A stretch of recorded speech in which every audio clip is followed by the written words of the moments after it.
Այն բանից հետո, երբ ինձ վրա վերցրեցի Արցախի պատերազմում մեր անհաջողությունների պատասխանատվությունը, մի հետաքրքիր process է սկսվել Հայաստանում, ով կներեք հազար անգամ չի ալարում, շտապում է վերջին 25-30 տարվա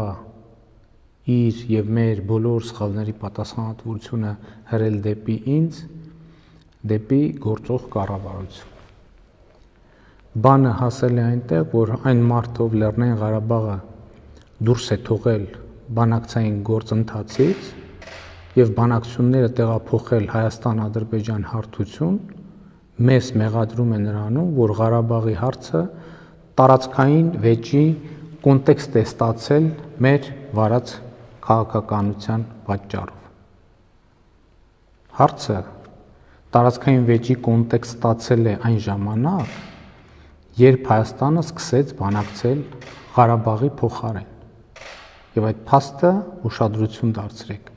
տեղի է ունեցել ավելի քան 20 տարի առաջ։ Մեզ մեղադրում են նրանում, որ միջազգային հանրությունը Ադրբեջանի այս տարվա ագրեսիան ընդդեմ Ղարաբաղի ընկալել է որպես սեփական տարածքային ամբողջականության վերականգնում։ Ու այս մեղադրանքը հնչեցնում է մի մարդ, ում կառավարման օրոք,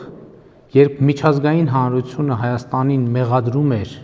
փաստաթղթավորված Ադրբեջանի տարածքները օկուպացնելու մեջ, ինքը հայ հանրությանը բացատրում էր, որ դրանում ոչ մի վտանգավոր բան չկա, որովհետև երբ մտնում ես օդանավի զուգարան, կներեք հազար անգամ, եւ փակում դուռը, գրվում է occupied,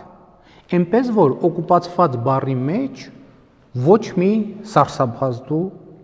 բան չկա։ Ես կռահում եմ, որ հիմա շատերը զարմացած նայում են, թե ես այս ինչի մասին եմ խոսում։ Իսկ ես խոսում եմ բաների մասին, որոնք 2000-ականներին հայտնի էին Հայաստանի յուրաքանչյուր քաղաքացու, որովհետև ամենաբարձր մակարդակով տրված բացատրություններ էին Հայաստանի դիվանագիտական անհաջողությունների մասին կամ ասելով, որ դրանք այդքան էլ անհաջողություն չեն։ Բայց ժամանակը երևի ջնջում է հիշողությունը ու առնվազն մթագնում է ու ոմանք որոշել են օգտվել այդ առիթից։ Նկատի ունեմ միջազգային հանրության այդ վերաբերմունքը 2025 թվականին չի ձևավորվել, այլ վերջին 25 տարիների ընթացքում, որ Ղարաբաղի հարցը ընկալվում է ընկալվեց որպես տարածքային վեճ եւ դա դարձավ մեր ամենամեծ խնդրեմը եւ որ Հայաստանը կամաց միջազգային հանրության կողմից սկսեց ընկալվել որպես օկուպանտ։ Դա վերջին 2 տարիների ընթացքում տեղի չի ունեցել։ Վերջին 2 տարիների ընթացքում փորձ ա եղել դուրս գալ այդ կախարդական շրջանից։ Մեզ մեղադրում են, թե Հայաստանի դիվանագիտական ձախողումներ պատերազմը։ Ոչ ոք հարց չի տալիս,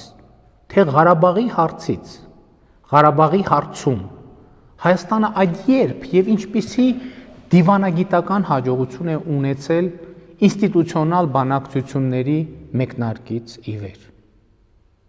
Դիվանագիտական հաջողությունը 1995 թվականի ԵԱՀԿ Լիսաբոնյան գագաթաժողովն էր, որտեղ Արցախյան պատերազմում մեր տարած հաղթանակից անմիջապես հետո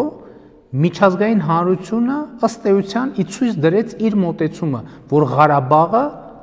Ադրբեջանի կազմում ինքնավարություն պետք է լինի եւ սա է հարցի լուծման բանաձևը 1995 թվականին։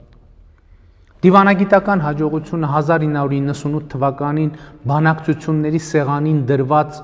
ընդհանուր պետություն փաթեթն էր, որտեղ հստակ ֆիքսվում էր 7 տարածքներ Ադրբեջանին հանձնելու պահանջը եւ այդ պահանջը դրվում էր Հայաստանի առաջ։ Եվ այն, որ Ադրբեջանն ու Ղարաբաղը նույն պետության կազմում պետք է լինեն։ Դիվանագիտական հաջողությունը 1999 թվականի ԵԱՀԿ Ստամբուլյան հռչակագիրն էր, որտեղ ֆիքսվում էր, որ կոնֆլիկտները պետք է լուծվեն տարածքային ամբողջականության սկզբունքով։ Դիվանագիտական հաջողությունը մադրիդյան սկզբունքներն էին, որոնք ի դեպ թմկահարվում էին որպես դիվանագիտական հաջողություն, բայց պարզվեց խայտառակ մի բան. Ղարաբաղը Ադրբեջանի կազմից դուրս կարող է լինել միայն այն պարագայում, եթե Ադրբեջանը համաձայնվի։ Միայն եթե Ադրբեջանը համաձայնվի։ Դիվանագիտական հաջողությունը 2011 թվականի Կազանյան բանակցություններն էին, երբ Ադրբեջանը բանակցությունների դուռը շրխկացրեց, իսկ Հայաստանի ղեկավարը այստեղ-այնտեղ հարցազրույց էր տալիս ու ասում, թե մենք պատրաստ ենք Ադրբեջանի 7 տարածքները վերադարձնել, բայց Ադրբեջանը ավելին է ուզում։ Դիվանագիտական հաջողությունը վերջին 25 տարվա մեջ ամենատարբեր միջազգային ատյաններում ընդունված բազմաթիվ փաստաթղթերն էին, որտեղ հստակ ֆիքսվում էր Ադրբեջանի տարածքների օկուպացված լինելը եւ որ հարցը պետք է լուծվի Ադրբեջանի տարածքային ամբողջականության շրջանակում։ Դիվանագիտական հաջողությունն այն էր, որ 2013 թվականից Ադրբեջանը սկսեց ռազմական էսկալացիայի փուլը ու ըստ էության ոչ ոք չէր դատապարտում նրան դրա համար։ Ինչու՞։ Շատ պարզ պատճառով, որովհետև երբ մտնում ես, կներեք ես զավեշտի համար, բայց չեմ կարող չասել, որովհետև երբ մտնում ես օդանավի զուգարան եւ փակում դուռը, գրվում է occupied։ Շատերը չեք հավատա, իրոք, բայց սա 2000-ականների Հայաստանի բանակցողի հրապարակային արտահայտությունից գրեթե բառացի մեջբերում է։ Այս մակարդակով դիվանագիտություն վարածները եկել են մեզ այսօր ասում են, որ մենք դիվանագիտությունը ձախողել ենք։ Դիվանագիտական հաջողությունը 2016 թվականի ռուսական առաջարկներն էին, երբ ըստ էության օրակարգից ընդհանրապես հանվեց Արցախի կարգավիճակի հարցը։ Բայց մենք վատ հարաբերություններ ենք կառուցել Ռուսաստանի հետ, ինչպես պնդում եք, դուք լավ։ Եթե այդքան լավ հարաբերություններ եք կառուցել, այդ ինչպես ստացվեց, որ մեր ռազմավարական դաշնակցի ներկայացված առաջարկով Արցախի կարգավիճակի հարցը ըստ էության դուրս բերվեց օրակարգից։ Բայց դուք լավ դիվանագետ եք, այդ ինչպես եղավ, որ 2016 թվականի ապրիլյան պատերազմի կապակցությամբ Ադրբեջանը չպատժվեց։ Որովհետև դուք գնացիք եւ խելոք համաձայնվեցիք նրան, ինչ առաջարկվում էր, այսինքն ընդունեցիք պատերազմ վարելու Ադրբեջանի իրավունքը, լեգիտիմացրիք այդ իրավունքը։ Մենք ոչ թե դիվանագիտությունն ենք ձախողել, այլ վերջին 20-25 տարվա դիվանագիտական ձախողումների բեռի տակից դուրս գալու փորձերն ենք ձախողել։ Մենք ձեր ձախողումների հետևանքներից խուսափելու գործում ենք ձախողվել։ Սա է ճշմարտությունը։ Մեզ մեղադրում են, որ մենք պատերազմից չկարողացանք խուսափել։ Խուսափող եք 2016 թվականին խուսափեիք պատերազմից։ Չկարողացաք խուսափել, կարողացաք պատերազմը կանգնեցնել, տարածքները վերադարձնելու բանավոր խոստման հիման վրա։ Իսկ ինչու մեզ նույնը չհաջողվեց։ Որովհետև մեզ ասվում էր, քանի որ նախկինում Հայաստան արդեն մի քանի անգամ բանավոր խոստացել է, պայմանավորվել է վերադարձնել տարածքներ ու չի վերադարձրել, հիմա միայն գրավոր կարող է լինել խոսակցությունը եւ կոնկրետ ժամկետների նշումով։ Պատերազմը հնարավոր էր կանգնեցնել միայն նոյեմբերի 9-ի փաստաթղթի նման մի փաստաթուղթ ստորագրելով։ Նկատի ունեմ նման մի փաստաթուղթ ստորագրելով պատերազմից առաջ կամ մեկնարկին։ Եվ ի դեպ, պատերազմի հենց առաջին օրը ազգային ժողովի ամբիոնից ասել եմ, որ հենց հիմա կարող եմ կանգնեցնել պատերազմը։ ու ասել եմ ինչ գնով։ Բայց ժամանակ ինչու հայտարարություններ չէի անում, թե համաձայն եք սկզբունքին, թե պետք է կանգնեցնել պատերազմը։ Հիմա իդեպ պարզվում է, որ բոլորը 5+2 բանաձևով հողերը հանձնելու կողմնակից էին։ Դե կողմնակից էիք, հանձնեիք։ 2016-ին հանձնեիք, 2017-ին հանձնեիք, կանխեիք պատերազմը, լուծեիք հարցը, մանավանդ ապրիլյանից հետո գիտեիք ինչը ինչոց է։ Ոմանց թվում է, թե 5 գումարած 2 Ադրբեջանը հալած յուղի տեղ ընդունելու էր։ Դա դեռ նախնական առաջարկ էր, դա դեռ պետք է քննարկվեր, գրվեր, համաձայնեցվեր, ստորագրվեր։ Արդեն հանրահայտ մեթոդով, որ պահին Հայաստանը համաձայնվեր ինչ որ մի տարբերակի, Ադրբեջանն ավելին էր ուզելու, Շուշի, Լաչին եւ այլն։ Եվ ես ապշած եմ ուղակի ոմանց վրա, ովքեր իրենց մեծ դիվանագետ համարելով այս պարզ բաները չեն հասկանում կամ չեն ուզում հասկանալ։ Մեզ մեղադրում են նրանում, որ Թուրքիան մտավ Ղարաբաղի հարցի մեջ։ Կներեք, Թուրքիան Ղարաբաղի հարցի մեջ մտել է ֆուտբոլային դիվանագիտության հետևանքով։ Երբ հայկական դիվանագիտության ձախողման արդյունքում հայտարարեց, որ Հայաստանի հետ հարաբերություններ չի հաստատի, քանի դեռ Ադրբեջանի տարածքները օկուպացված են։ Եվ մտավ Ղարաբաղի հարցի մեջ, սա 10 տարի առաջ է տեղի ունեցել։ Անհեթեթ մեղադրանքների հաջորդ խումբը վերաբերվում է բանակը իբր քանդելուն, թե մենք եկանք 2 տարվա մեջ բանակը քանդեցինք։ Մենք մեղադրում են, թե ինչու օդը չփակեցիք կամ ինչու օդը փակ չէր։ Օդը ճակերտավոր փակ էր, պարոնայք եւ տիկնայք, որովհետեւ 2017 թվականին հայոց բանակի համար 42 միլիոն դոլարով, 42 միլիոն դոլարով ձեռք էին բերվել սարքեր, որոնցով օդը փակվել էր, պիտի փակված համարվել, բայց ավելի ուշ պարզվեց, որ այդ սարքերը չեն աշխատում պարզապես, չեն աշխատում ուղղակի, բայց գնվել են 42 միլիոն դոլարով։ Այս գնման համահեղինակը իբր սենսացիոն բացահայտում է անում, ասում է Սու-30-ների համար ինձ ժամանակին ատկատ էին առաջարկել, բայց ես հրաժարվել եմ գործարքից։ Հարց, իսկ 42 միլիոն դոլարանոց չաշխատող սարքերը առանց ատկատի եք գնել։ Էդով կհավատա, որ չաշխատող սարքը 42 միլիոն դոլարով գնվել է բարի մղումներով եւ ազնվության շրջանակներում։ Եվ այս փաստից ուշադրություն շեղելու համար արդեն մի քանի ամիս թեմա են դարձրել ԱՍԱԿ համակարգերի գնումը մեր կողմից։ Իբր դրանք անարդյունավետ զենք են։ Նախ այդ գնման որոշումը կայացվել է բազմակողմանի քննարկման արդյունքում։ Երկրորդը դրանով բազմաթիվ թիրախներ են խոցել։ Ընդ որում իսրայելական Հերմես 900 անօդաչու թռչող սարքը, որը խոցվել է հուլիսին Տավուշում, առաջին անգամ եւ որի խոցումը դարձավ համաշխարհային սենսացիա, ահա այդ խոցումը տեղի է ունեցել ԱՍԱԿ համակարգով։ Հիմա մեր առաջ հարց են դնում, ասում են, ինչու չեք սա գնել բանակի համար, ինչու չեք նա գնել բանակի համար։ 2.5 տարվա ընթացքում մենք ինչ հասցրել գնել ենք։ 2.5 տարվա ընթացքում մենք պետք է զինվորականների աշխատավարձը բարձրացնեինք, զինվորների սննդի հարցը լուծեինք, զինվորի կոշիկի ու վարտիքի հարցը լուծեինք, արկեր գնեինք, որոնք չկային, ավտոմատներ գնեինք, որոնք նորմալ չէին, փամփուշտներ գնեինք, հոբ միջոցներ գնեինք, այո ինքնաթիռներ գնեինք։ Այո, մենք պետք է գնեինք այն ամենը, ինչ վերջին 20 տարվա ընթացքում պիտի գնվեր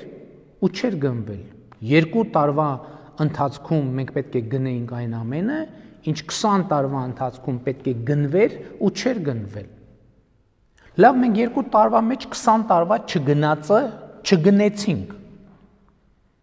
Իսկ դուք նախորդ 18-20 տարվա մեջ ինչու չեք գնել։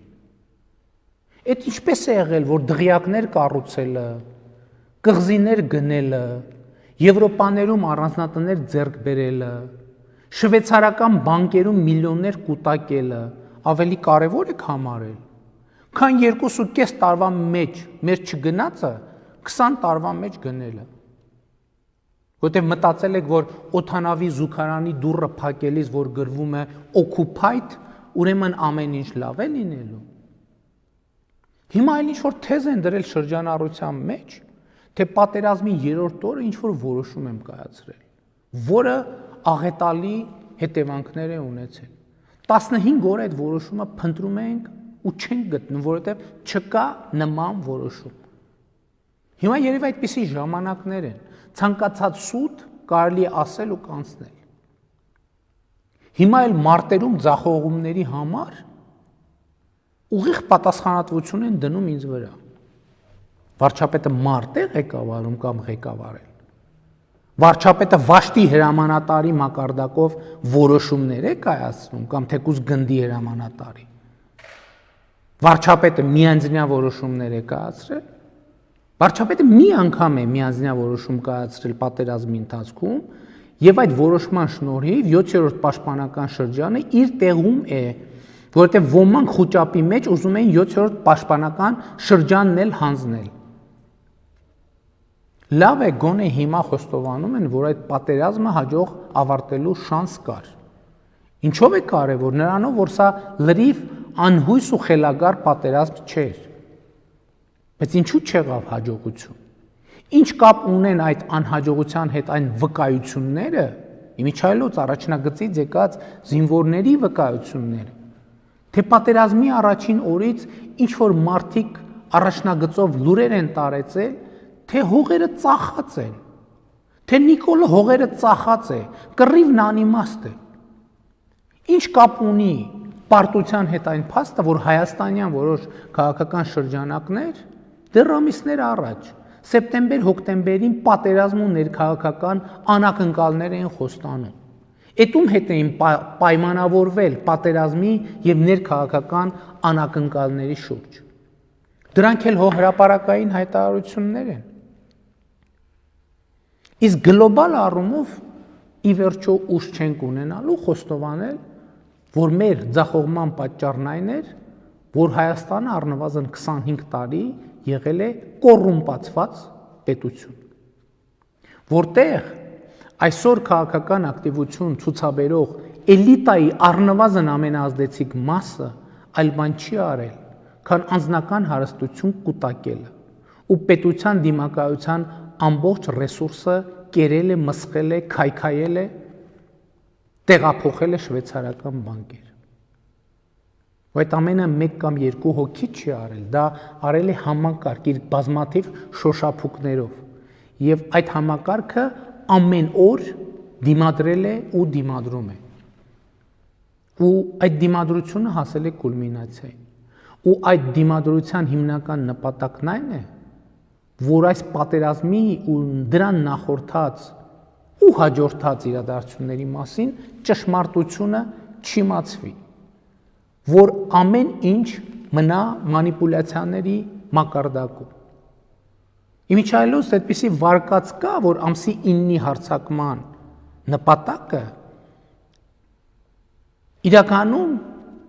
կառավարության ղեկավարությանը ֆիզիկապես ոչնչացնելն էր։ Ինչու՞։ Այդ էմոցիաների տակ, որ շատ բաներ,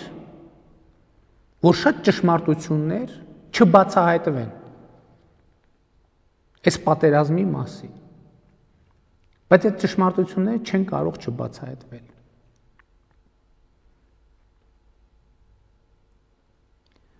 Ամեն դեպքում մեր անցած ճանապարհի ու անհաջողությունների պատմությունը պետք է մանրամասն վերլուծվի։ Եվ դա պետք է տեղի ունենա առանց մանիպուլյացիաների։ Ու եթե ուզում ենք արդյունավետ տեղի ունենա, պետք է տեղի ունենա հանդարտ աշխատանքային պայմաններում։ Այս աշխատանքը անպայման կկատարվի։ Բայց իրական վերլուծության համար ելի եմ ասում, հանդարտություն է պետք, իսկ այսօր բոլորս ալեկոծված ենք։ Սիրելի հայրենակիցներ, այսօր ամենակարևորը թերևս մեր առաջկա անելիքների մասին հարցն է։ Նախ իհարկե մոտակա ապագայի կամ ավելի ճիշտ հրատապ անելիքների մասին։ Կարևորագույն խնդիր է մեր գերեվարված հայրենակիցների վերադարձ։ Այստեղ ուզում եմ ասել, որ որոշակի առաջընթաց ունենք եւ ըստ էության համաձայնեցված է սկզբունքը, որ բոլորը պետք է փոխանակվեն բոլորի հետ։ Ընդ որում ոչ միայն պատերազմի ընթացքում գերեվարված, այլև պատերազմից առաջ հայկական եւ ադրբեջանական կողմերում հայտնված անձինք պետք է վերադարձվեն։ Ու հիմա մեր խնդիրն է գործել այնպես, որ ոչ միայն վերադարձնենք նրանց, ում գերեվարված լինելու փաստը այս պահին հաստատված է պաշտոնապես, այլև մեխանիզմներ ստեղծենք, որ եթե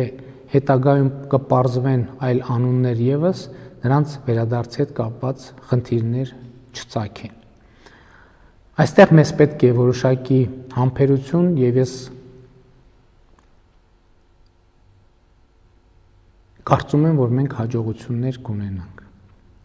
Հաջորդ կարևորագույն խնդիրը մեր անհետ կորածների ճակատագիրը պարզելն է։ Այս գործընթացը նույնպես թեկուզ դանդաղ, բայց ընթանում է։ Ինչպես է դա տեղի ունենում։ Այս թեման ինձ համար այսպիսի մանրամասներով շատ դժվար եւ ծանր է ներկայացնել, հենց թեկուզ բառապաշարի մանրամասների իմաստով, բայց մյուս կողմից գիտեմ, որ հանրությունը ունի կոնկրետ պատասխանների կարիք, այնպես որ նախապես ներողություն եմ խնդրում այսպիսի մանրամասների շուրջ խոսելու համար։ Ուրեմն ինչ է տեղի ունենում, մի կողմից Ադրբեջանի հսկողության տակ գտնվող տարածքներից մարմինների դուրսբերումն է կատարվում, մյուս կողմից Հայաստանում գտնվող նահատակների անճանաչելի մարմինների ճանաչում է կատարվում։ Նոյեմբերի 9-ից հետո մեզ հաջողվել է դուրս բերել ավելի քան 600 մարմին եւ ուզում եմ ընդգծել, որ ավելի քան 500 մարմիններ այս պահին գտնվում են ճանաչման փուլում։ Մեծ հավանականությամբ ցավոք սրտի այս մարմինները անհետ կորած համարվող մեր եղբայրների մարմիններն են։ Հիմա ընթանում է նրանց ճանաչման գործընթացը, որը կատարվում է հետևյալ կերպ. վերցվում է մարմնից ԴՆԹ նմուշ, որը համեմատվում է հարազատներից վերցրած ԴՆԹ նմուշի հետ։ Այս գործընթացը ցավոք բավականին ժամանակատար է, բայց ուզում եմ նաև ասել, որ նոյեմբերի 9-ից այս կողմ նույնականացվել է եւ հարազատներին է հանձնվել 135 մարմին եւ այս գործընթացը կշարունակվի։ Ցավում եմ շատ, որ ելի ներողություն եմ խնդրում, որ այս թեմայի մասին այսպես խոսում եմ, սա շատ դժվար է, բայց ստիպված եմ, ելի եմ ուզում ասել, որովհետև հանրությունը սպասում է կոնկրետ պատասխանների։ Ես ուզում եմ նաև մի հարցի անդրադառնալ, որ կա անհետ կորածների եւս մի խումբ, որոնց հետ կապված ես հիմա ուղղակի չէի ցանկանա բարձրաձայնել եւ ուզում եմ ասել, որ նրանց հետ կապված նույնպես կոնկրետ աշխատանք է արվում, բայց որևէ կերպ հիմա այդ աշխատանքի մասին ես չեմ կարող խոսել։ Նաև ուզում եմ ասել, մենք դեռ չենք հասցրել պետական մակարդակով խոնարհումի միջոցառումներ եւ սգո օրեր հայտարարել։ Կարծում ենք դա ավելի ճիշտ կլինի անել չճանաչված մարմինների առնվազն մեծ մասի ճանաչումից հետո։ Սա պիտի լինի խոնարհումի, մտորումի, մորմոքի մի շրջան եւ այն պետք է ապրենք իրար հետ եւ իրարով։ Եվ սա պետք է լինի մտորում անցյալի եւ ապագայի մասին։ Առավել միտված ապագային։ Սիրելի հայրենակիցներ, ուզում եմ եւս մի ցավոտ թեմայի անդրադառնալ։ Այս օրերին Հայաստանի սահմանների որոշ հատվածներին տեղի են ունենում գործընթացներ, որոնք իհարկե ցավոտ են եւ ցավով են ընդունվում մեր շատ հայրենակիցների կողմից։ Սա իհարկե հասկանալի է, բայց մենք պետք է արձանագրենք, որ մեր զինված ուժերը տեղաբաշխվում են Հայաստանի Հանրապետության սահմանի երկայնքով։ Խոսքը տվյալ դեպքում հայաստանյան հատվածի մասին է։ Արցախի պարագան առանձին խնդիր է։ Մեր սահմանի մոտակայքում տեղի ունեցող այդ պրոցեսները իհարկե մարդկանց ընկալումներում լուրջ խնդիրներ են առաջացնում։ Տարբեր տիպի գործնական խնդիրներ նույնպես կան, բայց այդ խնդիրները անլուծելի չեն եւ դրանց լուծման վրա մենք աշխատում ենք։ Բայց կրկնում եմ, մեր զինված ուժերը տեղաբաշխվում են Հայաստանի սահմանի երկայնքով եւ պիտի խնդրեմ ամեն օր այս առիթով խոճապային տրամադրության մեջ չընկնել։ Մեր հետագա գործողությունները պետք է միտված լինեն նրան, որ դա դառնա իրոք սահման եւ ոչ թե ռազմաճակատի գիծ։ Մենք պետք է գնանք այդ ճանապարհով։ Որոշակի տեղաշարժ կա նաեւ Ղարաբաղի հարցի շուրջ բանակցային գործընթացի վերսկսման ուղղությամբ։ ԵԱԿ Մինսկի խմբի համանախագահ երկրների ներկայացուցիչները, Ռուսաստանի եւ Ֆրանսիայի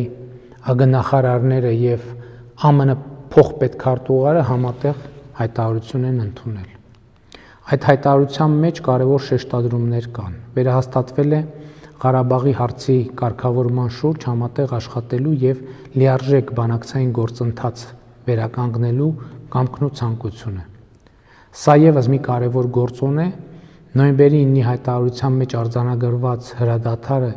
եւ ռազմական գործողությունների դադարը ամրապնդելու համար։ Այս պայմաններում իհարկե մեր զինվորների ծառայությունը առավել անվտանգ կդառնա։ Այս պահին սահմանային լարում ըստ էության չկա։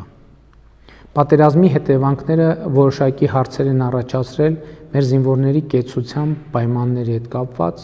ու մենք հիմա ակտիվ զբաղվում ենք այդ հարցերով։ Իհարկե ծանր հարցեր կան, ծանր իրավիճակներ կան, բայց գլոբալ հարցը հետևյալն է. ինչ ենք մենք պատրաստվում անել։ Պատրաստվում ենք մենք արդյոք հանձնվել, գքել այդ ծանրության ներքո։ Ոչ, չենք պատրաստվում եւ մենք պետք է այդ ծանրությունը կարողանանք կրել արժանապատիվ եւ հաղթահարելի ծանրությունները հաղթահարել։ Ինչու եմ ասում հաղթահարելի ծանրություններ, որովհետեւ կան կորուստներ, մեր եղբայրների կորուստները, որոնք անհաղթահարելի են։ Դրանք մենք պետք է կրենք մեր սրտում, մեր հոգում, մեր մտքում, բայց նաեւ այդ ծանրությունը պետք է ուժեղացնի ապրելու, հաղթելու, հաղթահարելու մեր կամքը։ Սիրելի հայրենակիցներ, եւս մի դրվագ նոյեմբերի 9-ի հայտարարության առիթով ինչ որ մարդիկ շրջանառության մեջ են դնում մեղրի միջանցք հասկացությունը։ Ուզում եմ բոլորիդ ուշադրությունը հրավիրել այն փաստի վրա, որ հայտարարության մեջ ոչ մեղրի բառ կա, ոչ էլ միջանցք բառ։ Միջանցք բառ կա լատինի կապակցությամբ։ Նկատի ունեմ մեղրի իմաստով միջանցք հասկացություն չկա։ Կա այլ բան, տրանսպորտային ենթակառուցվածքների ապաշրջափակում։ Եթե մենք ապագայի մասին պիտի մտածենք, ուրեմն պետք է մտածենք տնտեսական կյանքում նոր գործոնների հայտ գալու հնարավորության մասին։ Արդյոք մեր տնտեսության մեջ էական բան կփոխի Հայաստան-Ռուսաստան եւ Հայաստան-Իրան երկաթուղային կապի վերականգնումը։ Կարծում եմ այո։ Եթե այս համատեքստում ենք դիտարկում հարցը, պատկերը այլ կերպ է երևում։ Բայց հիմա, ինչպես ասացի, շատ ավելի հրատապ խնդիրներ կան լուծելու։ Եվ հիմա ուզում եմ տեղեկացնել, թե ինչ ընթացքի մեջ է նոյեմբերի 18-ին իմ հրապարակած ճանապարհային քարտեզի իրագործումը։ Այս ընթացքում կայացվել են սոցիալ-տնտեսական բնույթի մի շարք որոշումներ։ Արցախի հանրապետությունում հաշվառում ունեցող մեր հայրենակիցներին տրամադրվում է առաջին անհրաժեշտ ֆինանսական օգնություն յուրաքանչյուր անձի 68000 դրամի չափով գումարած 15000 դրամ այն անձանց, ովքեր Արցախում սեփականություն չունեն։ Դե որոշման մեջ կան որոշ բացառություններ, իհարկե այդ մանրամասնությամբ ես չեմ անդրադառնա, որոշման մեջ գրված է, նրանք, ովքեր ավելի մանրամասն ուզում են ծանոթանալ, խնդրում եմ որոշման տեքստը հրապարակված է։ Եվ այս աջակցության գործընթացը չի ավարտվել, շարունակվում է։ Արցախի վերահսկողությունից դուրս մնացած տարածքների բնակիչներին նույնպես առաջին անհրաժեշտ ֆինանսական օգնություն է տրամադրվում յուրաքանչյուր անձին 300,000 դրամի չափով։ Կառավարությունը միջոցներ է հատկացրել Սյունիքի և Գեղարքունիքի մարզերի տուժած տների վերականգնման համար։ Պատերազմի ընթացքում հաշմանդամություն ստացած և զոհված քաղաքացիական անձանց ընտանիքներին փոխհատուցում է տրամադրվում, որոշում են կայացրել հյուրընկալ ընտանիքներին ֆինանսավորելու մասին։ Խոսքը այն ընտանիքների մասին է, ովքեր Արցախի իրենց տներից զրկված մեր հայրենակիցներին կհյուրընկալեն Հայաստանում կամ Արցախում, ահա այդ ընտանիքներին փոխհատուցում կտրվի յուրաքանչյուր հյուրընկալվող չափահաս անձի մասով Հայաստանում 30,000 դրամ, Արցախում 45,000 դրամ։ Այսինքն, եթե կան ընտանիքներ, ովքեր ունեն հնարավորություն իրենց տներում տեղավորել այլ մարդկանց եւ ցանկություն բնականաբար, իրենց համար այսպիսի համակարգ է ընդունվել։ Առաջիկայում որոշում կկայացվի պատերազմին մասնակցած ուսանողների եւ պատերազմի մասնակցած անձանց ընտանիքի անդամ ուսանողների 2020 թվականի երկրորդ կիսամյակի ուսման վարձը ամբողջությամբ փոխհատուցելու մասին։ Տեղի է ունենում վնասված շարժական գույքի հաշվառում դրանց փոխհատուցման հարցը նույնպես լուծելու համար։ Սոցիալական երաշխիքների հավելյալ համակարգ կներդրվի գերեվարված եւ անհետ կորած մեր եղբայրների, ընտանիքների անդամների համար։ Արցախի կառավարության հետ համատեղ ակտիվ աշխատանքներ են տարվում Արցախի բնականոն կյանքը վերականգնելու համար։ Արդեն մի քանի տասնյակ հազար արցախցիներ վերադարձել են եւ պետք է լուծվի տուժած տների վերականգնման, բնակարանից զրկված քաղաքացիների հարցերը։ Սա պահանջում է լարված աշխատանք եւ մենք վճռական ենք այս աշխատանքը անելու գործում։ Ճանապարհային քարտեզի իրագործումը, ինչպես եւ պայմանավորվել ենք, լինելու է առաջիկա ամիսների մեր անելիքը։ Զուգահեռաբար ակտիվ աշխատանքներ են ընթանում հանրային կյանքի ամենատարբեր ոլորտներում դատական համակարգից մինչև կուսակցությունների մասին օրենք բարեփոխումներ իրականացնելու համար։ Այս ամենի նպատակը ոչ թե նա է, որ մենք կամ ես մնանք իշխանության, այլ որ ժողովուրդը մնա իշխանության։ Ինչ է սա նշանակում։ Սա նշանակում է, որ Հայաստանի քաղաքացիներ հնարավորություն ունենան ազատ կամ արտահայտմամբ ընտրել իրենց իշխանությունը։ Հիշեցնեմ, որ Հայաստանի պատմության մեջ միակ խորհրդարանական ընտրությունը, որի արդյունքները որևէ կերպ որևէ մեկի կողմից չեն վիճարկվել, 2018 թվականի խորհրդարանական ընտրություններն էին։ Եվ հիմա Հայաստանում տեղի ունեցող որոշ քաղաքական պրոցեսների իմաստը պարզ է։ Որոշ շրջանակներ ուզում են ամեն ինչ անել, որ 2018 թվականի խորհրդարանական ընտրությունները միակն էլ մնան, որտեղ ժողովուրդն է ինքն է կայացրել որոշում։ Սա թույլ չենք տալու։ Ժողովրդի իշխանությունը Հայաստանում չի կարող դրվել կասկածի տակ։ Շնորհակալ եմ եւ ուզում եմ ասել, սիրելի հայրենակիցներ, որ հիմա ինչպես եւ ամենասկզբում ասացի, հիմա այդպեսի մի փուլ է, որ ինչ մեղադրանքներ ասես դրվում են շրջանառության մեջ, ինչ մեղադրանքներ։ Ես ուզում եմ ասել, որ այդ հարցերից որևէ մեկ անպատասխան չի մնալու։ Պարզապես նաեւ եկեք արձանագրենք, որ չենք կարող բոլոր եւ ամեն ասածների նույն պահին կամ նույն օրը արձագանքել։ Հակառակ դեպքում կստացվի, որ ամբողջ օրը պետք է անցկացնենք տեսախցիկների առաջ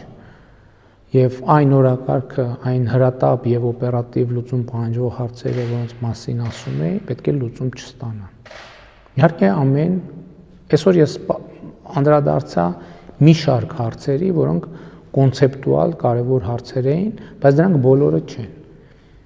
Եվ դրանց բոլորին անպայման կլինի անդրադարձ եւ խոսակցությունը ձեզ հետ Հայաստանի Հանրապետության քաղաքացու հետ կշարունակվի աներկբայորեն։ Պարզապես եկեք այսպես աշխատենք, թողենք, որ այդ մեղադրանքները կուտակվեն, հասկանանք որոնք են, որոնց պետք է անդրադառնալ, որոնց վերաբերյալ է, որ Հայաստանի ժողովուրդը բարձամանումների կարիք ունի եւ ըստ հերթի, կարգի, անհրաժեշտության եւ երբեմն նույնիսկ ամենատարբեր ֆորմատներով կանդրադառնանք։ Այսքանը այսօրվա համար խոնարհում մեր բոլոր նահատակների առաջ, սիրում եմ բոլորիդ եւ ծառայում եմ բոլորիդ։